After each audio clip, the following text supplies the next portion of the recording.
पहलगाम હુમલામાં શામેલ આતંકવાદીઓને પકડવા તપાસ તેજ થઈ છે। 3 વોન્ટેડ આતંકવાદીઓના પોસ્ટર લગાવવામાં આવ્યા। પોલીસે દક્ષિણ કાશ્મીરમાં અનેક સ્થળોએ પોસ્ટર લગાવ્યા।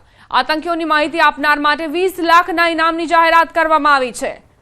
પહેલગામમાં જે હુમલો થયો તેના આતંકવાદીઓના પોસ્ટર લગાવવામાં આવ્યા છે। નામ પણ જાહેર કરવામાં આવ્યું છે। જે આતંકવાદીઓ શામેલ હતા તેમને પકડવા માટે તપાસ તેજ થઈ છે। 3 વોન્ટેડ આતંકવાદીઓના પોસ્ટર પણ જમ્મુ કાશ્મીરમાં તમને દરેક જગ્યાએ જોવા મળશે।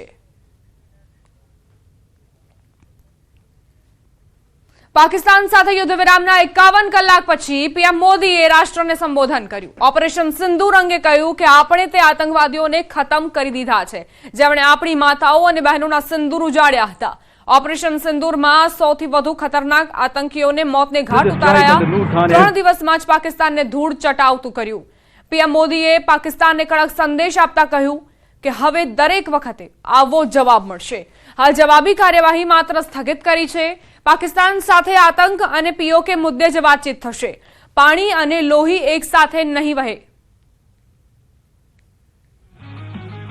कोई भी न्यूक्लियर ब्लैकमेल भारत नहीं सहेगा।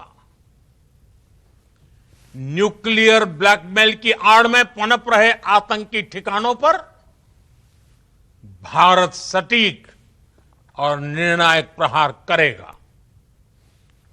तीसरा,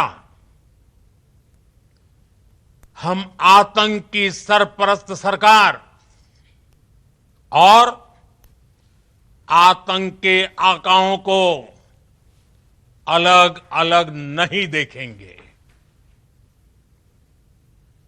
ऑपरेशन सिंदूर के दौरान दुनिया ने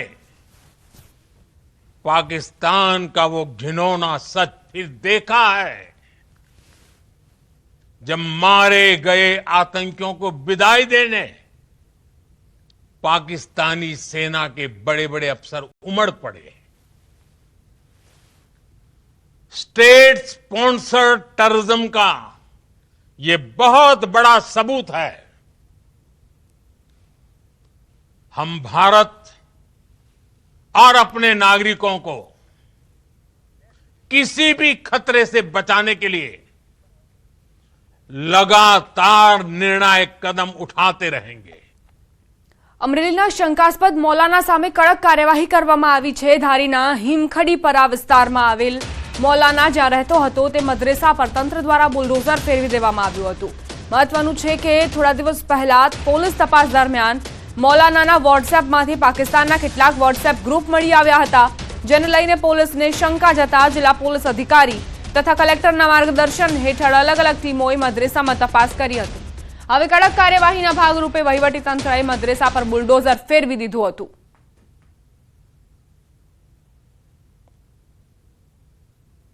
આ પ્લોટ છે એ સરકાર શ્રી હસ્તગત કરી અને મફત ફરીથી આવા જે ગરીબ લાભાર્થીઓ છે પ્લોટ વિહોણા એમને પ્લોટ આપવા માટેની આ આગળની કાર્યવાહી કરવા માટે લેન્ડ કમિટી દ્વારા આ પ્લોટ છે એ સરકાર શ્રી અને પોતાના કબજે લઈ અને આ પ્લોટ ખુલ્લો કરવા માટેની કાર્યવાહી આજ રોજ કરવામાં આવેલ છે। અને આ મદ્રેસા બનાવનાર અને સંચાલન કરનાર કોઈની પાસે કાયદેસરતા પોતાને કાયદેસરનું આ બાંધકામ અને જગ્યા હોવાનો આધાર પુરાવો ન મળ્યો જેથી એનો ઓર્ડર થતાં આજરોજ એ ગેરકાયદેસર બિલ્ડિંગ બનેલી મદ્રેસા દીને મોહમ્મદી હતી જે ચલાવતા હતા અને ચાલતી હતી એને તોડવાનો એક આદેશ થયેલો અને આજે એને ડિમોલેશનનું કામ આ જગ્યાએ થોડા દિવસ પહેલા અમરેલીના ધારી નજીક આવેલા હિમખીમડીપરા વિસ્તારમાંથી એક શંકાસ્પદ મૌલવીની અમરેલી એસઓજીએ ધરપકડ કરી હતી। આ મૌલવી છે હિમખીમડીપરામાં મદ્રેસા ચલાવતો હતો અને ત્યાં તેમના મોબાઈલમાંથી પાકિસ્તાન અને અફઘાનિસ્તાનના શંકાસ્પદ વોટ્સએપ ગ્રુપો પણ મળી આવ્યા હતા।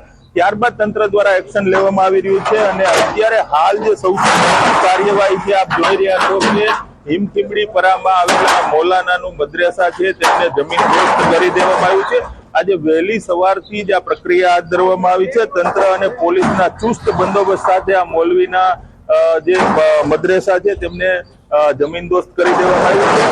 અત્યારે હાલ જે માહિતી મળી રહી છે તે મુજબ આ મદ્રેસા જે એ મફતપરા વિસ્તારમાં હતું અને જે જગ્યા પર આ મદ્રેસા બનાવવામાં આવ્યું હતું તે કોઈ લાભાર્થીને આપવામાં આવેલી જમીન હતી, તેમાં રહેણાંક મકાન હોવું જોઈએ, પરંતુ શરત ભંગ કરી અને આ મૌલાના જે છે એ અહીં મદ્રેસા ચલાવતો હતો અને તેના પર અત્યારે હાલ તંત્રનું બુલડોઝર ફરી રહ્યું છે। રાજન ગઢિયા, ન્યૂઝ 18 ગુજરાતી, અમરેલી।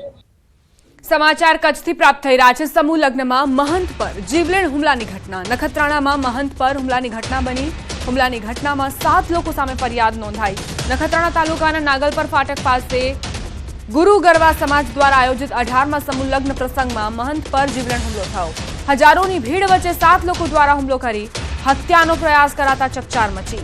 મુખ્ય સૂત્રધાર તરીકે માંડવીના શેરડી ગામના એડવોકેટ રમણીક ગરવા સહિત 7 શખ્સો સામે નખત્રાણા પોલીસમાં ગંભીર કલમો હેઠળ ફરિયાદ નોંધાઈ છે।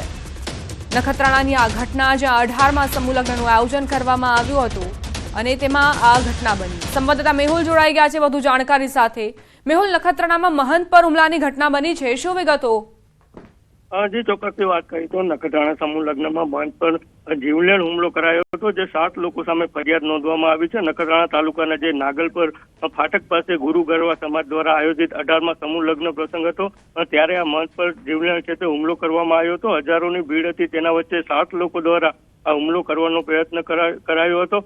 પોલીસે છે તે 7 વિરુદ્ધ ગંભીર કલમો તળે છે તે ફરિયાદ નોંધી અને આગળની તપાસ હાલ હાથ ધરી છે। જી, આભાર મેહુલ જાણકારી આપવા માટે।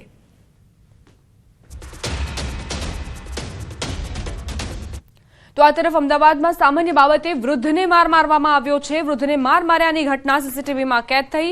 ગોમતીપુરના કુંડાવાડી ચાલીનો બનાવ। વાહન શાંતિથી ચલાવવાનું કહેતા વૃદ્ધને માર મરાયો। વૃદ્ધને માર માર્યા બાદ તેના પુત્રને પણ માર મરાયો। ગોમતીપુર પોલીસે 2 લોકો સામે ફરિયાદ નોંધી વધુ તપાસ શરૂ કરી છે। અમદાવાદની આ ઘટના જ્યાં વૃદ્ધને માર મારવામાં આવ્યો તેના સીસીટીવી ફૂટેજ પણ સામે આવ્યા છે। વાહન શાંતિથી ચલાવવાનું કહેતા કઈ રીતે યુવાન આ વૃદ્ધને માર મારી રહ્યો છે તેના દ્રશ્યો પણ જુઓ। અન્ય વ્યક્તિ તેમને સમજાવવા જાય છે તો આ યુવાન પિત્તો ગુમાવીને તેમને પણ મારવા લાગે છે, એટલે તેને કોઈ જ ડર નથી અને પોતાની દાદાગીરી કરી